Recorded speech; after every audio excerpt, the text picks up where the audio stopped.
Hey guys, happy June. We have officially made it halfway through the year of 2022. And with that out of the way, I want to talk about my 5 favorite movies of this year so far. Well, let's get into it.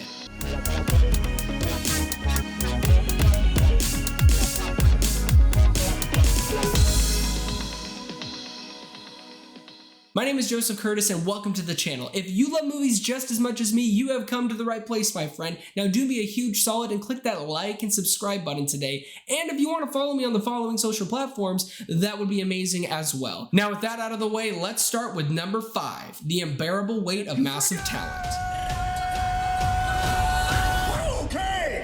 I really believe Nicolas Cage met his match with Pedro Pascal. I think he is the highlight of this film, and this is Nick Cage's movie, and don't get me wrong, I think he did such a good job in this film, but Pedro was just insane, and you can feel like that childlike excitement that he probably had when they were on the set, where he was like, oh my god, that's Nicolas Cage, but he utilized that, captured that energy, and put it in his performance, and I love this film because at the end of the day, it's about family, it's about brotherhood, it's about friendship, it's about letting go of things and being a better person and realizing with certain characters that they have to put other people ahead of themselves. I love that. This movie was action-filled, it was comedy-filled, and if you are a fan of Nicolas Cage and stupid, dumb comedy movies, this is for you. Now with number 4, The Northman. This kingdom will be yours. Thank you, Father. My king. Now, I'm not really going to go into details about this film. I'm going to go into the details around this movie. So if you want my full in-depth, non-spoiler thoughts, you can go up above and click the link. And I have a really funny cold open for you guys. Now, with that being said, Robert Eggers and Alexander Skarsgård really wanted to bring this visual epic Viking spectacle to the big screen. And mind you, this is A24. They're not really known for big budget movies. They're more on the small scale. So when I realized this movie had an $85 to $100 million budget, my mind was blown. And especially watching it, it made sense. But the sad truth is this movie only made around $30-ish million, I believe. I might be wrong, but I'm pretty sure I'm on the ballpark of that range. And that's truly sad. That means either no one had an interest or it wasn't marketed well, because I feel like if people actually knew this movie was in theaters, they would go flocking towards the theaters. And when it comes to VOD, when it comes to Netflix, when it comes to all these awesome streaming services, I feel like that is what's dampening the quality of filmmaking. They're not realizing how much money is being put into it, how much work is being put into it. They're just like, I'll wait till it comes out on digital. No, this movie is one of those films where you do have to go see it on the biggest screen possible. And I do have to say it, guys, this movie is fantastic, and it's such a shame to hear a director say they need to re-strategize their approach to things because of the performance of this film. Guys, this movie is insane, it's crazy, it's bloody, it's vicious, and it's beautiful all at the same time. Please check it out. Now with number 3, Everything Everywhere All at Once.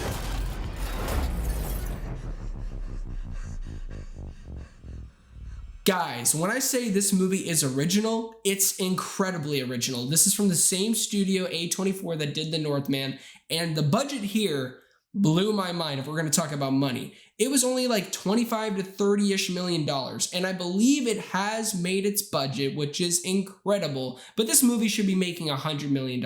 Do not wait for VOD for this one as well. You need to see this on the biggest screen possible. But when it comes to the story, when it comes to the performances, like Michelle Yeoh, who is incredible, the heartbeat of this film, which is about family and realizing that there are certain things you need to make a priority, whether it's in your marriage or your relationship with your kids. I absolutely ate up this film. It was such a thrilling ride. There were so many moments where I was on the edge of my seat, either because of action sequences or heartfelt moments between a mother and a daughter. It was truly something to behold on the big screen. And this is what Doctor Strange in the Multiverse of Madness should have been. At best, it's mediocre compared to this film, and I don't hate that movie. You guys know I had an incredibly fun time with that film, but with this movie, and I wish I had time to make a full on-depth review, it is just incredible that they were able to make this film, the Daniels, who also made Swiss Army Man. Another great movie. But guys, you please just watch this film. It is insane. It is crazy. It is bonkers. It is everything that you've been hearing on the social media platforms about this film. But don't waste your time watching it on your TV. It doesn't really do it justice for your first time experience. Now we are in the top 2. Now guys, I love both these movies so much, and this is just my opinion, and we're only halfway through the year, so my opinion could change. But I feel like some of you are going to agree with me. With number 2 is Top Gun Maverick.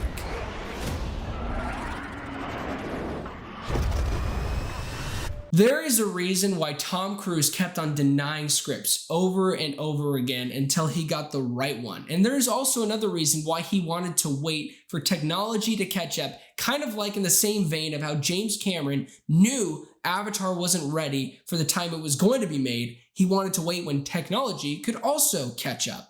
And this movie is insane when it comes to the visual spectacle of it. The things that Tom Cruise lent from Mission Impossible, Ghost Protocol, Rogue Nation, Fallout, you really see it on the big screen here. Like, all of that felt like a culmination of epicness of technology to get to this point. And I cannot wait to see what the other Mission Impossible movies are going to be capable of. I think Tom Cruise is also doing a space movie as well, and that makes total sense. And the reason why this movie is incredible and it's high-octane action and it's believable is because they actually had actors in the cockpits. They were actually flying in the air. That is something that you would probably never think could happen, but we are in a day and age where they're able to do that and it's safe. Obviously, there's probably some safety precautions, but they are able to realistically undertake that, and you really feel it. You feel the bass. You feel the engines roar, especially when you watch it in either XD, Dolby, or IMAX. And I incredibly implore all of you to watch this yet again on the biggest screen possible, because it really is a movie to behold on that silver screen. And Tom Cruise, huge shout out for Tom Cruise. He has made his career best opening weekend of around, I think, $124 million. Absolutely incredible. He knew exactly when was the right time to release this film. And obviously, everyone was chopping up at the bit to watch this movie. Please check it out. Also, if you guys want to know more of my thoughts about Top Gun Maverick, click up above for that, and you are in for a treat, especially in the first 30 seconds. Now, here we are with my number 1 movie of 2022 so far, The Batman.